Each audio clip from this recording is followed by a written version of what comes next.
jeigu įrašo, kad reikėjo psichologinio ištyrimo, reiškia, jis jau toks yra. Tai čia yra grinai KGB metodas ir ką šitas durnius panaudojo. Dabar jis, aš nežinau, kad ten toj sistemai priklėdės, prirašys, ten privarys ir va tas video, kur jie nesuprato, kad yra tiesioginė transliacija, yra labai geras įrodymas. Aš jiem ir pasakiau, sakau, aš nieko, sakau, mane greitoji atvežė. Aš sėdau ant kėdutės, mane pradėjo pulti, įžeidinėti, aš paprašiau pakartoti ir tada išėjau ir viskas. Manegi visą gyvenimą puola pamišėlių komitetai, į mane nekartą yra pasikesinta į gyvybę. Aš esu gynusis nuo 2 mergų užpuolikių, kurios labai daug kartų man daužė į galvą.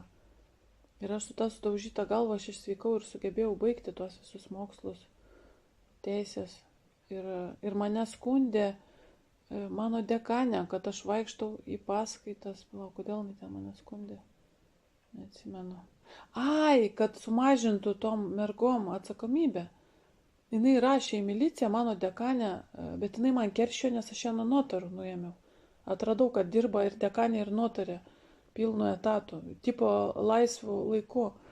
Kiršienė.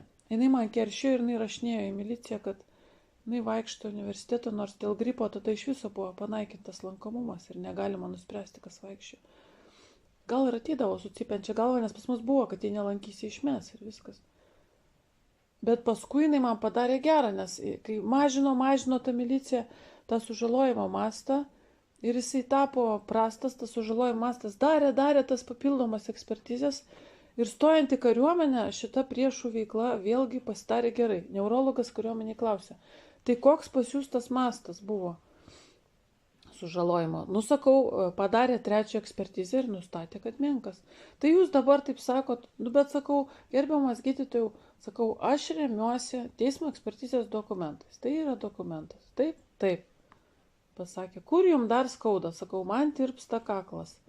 Prašviečiam kaklą. Tenais einant į kariuomenę, kai jie stengdavosi atpurtyti 80%, ten viską labai tirdavo. Ir ten turėjai viską prisipažinti. Ir aš labai daug viską prisipažinau ir tapau tinkama kariuomenė, įsivaizduojat?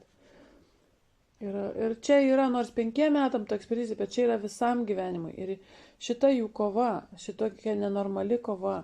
Ir čia visam gyvenimui yra ir intelekto ten 150 nustatymas. Ir 6 generolo balas. Čia yra žvalgybininko balas, dėl to ir priskyrė prie žvalgybos. Nes tik tai žvalgybininkai ir generolai sugeba gauti tokį balą. Čia va tam vadurniui, čia aišku, jisai dabar visus video žiūri, čia iš psichiatrų tokį balą gavau. 6 iš 6 psichinė funkcija. Aš pradžiai nesupratau, aš einu su to popieriam 6, galvoju, 6 iš 10 labai gerai. O čia pasirodo 5+1, 5 baliai yra, o jeigu žmogus viršė, jisai gauna 6, vienu žodžiu. Ir dar psichiatras tada kariuomenės pasakė, kad jo manimu aš tyčia sumažinau intelekto balą ir aš pasakiau, kad taip. Jis suprato, kad aš ganėtinai intelektuali ir labai gudri. Aš kai ką specialiai neteisingai atsakiau. Aš pagalvojau, kad mane jie užmuš. Tie dėdai mane užmuš tiesiog. Ir tam batalione taip ir darėsi. Jie netgi tarėsi, aš girdėjau, kad reikėtų ją užmušti. Reikia ją kažkaip nustumti nuo laiptų, reikia kažką. Ir tai vadovavo vadai. Jie kurstė karius prieš mane. Ir tada iš tikrųjų mane pradėjo saugoti su manim. Visur, kadangi tualetai bendri, ir į tualetą eidavo iki būdelės ir stovėdavo palei būdelę 2 savanoriai ir jie VRM pareigūnai. Kažkas matyti iš VRM davė nurodymą mane saugoti, nes matyta informacija, kad mane dalinį užmuš pasirodė jau policijos sistemoje. Ir policijos sistemoje yra tam tikrų gerų žmonių. Tiesa, tie 2 VRM buvo ne policininkai, tai buvo ugniagesys ir pasienietis. Pasienietis ar yra VRM? Man atrodo, kad yra VRM. Iki tualeto eidavo. Aš einu į tualetą, eina kartu ar atsistoja už durų ir stovi. Ir visur iš paskos man vaikščiojo. Ir išsaugojo. Ir tokie va baisus įvykiai ir aš kariuomenėje atlaikiau, suprantat?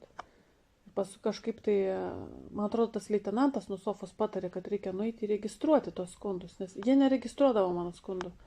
Registravo skundus, jau ten kam žvalgybos sistemai pasirodė ir tada jau ir išsigelbėjau.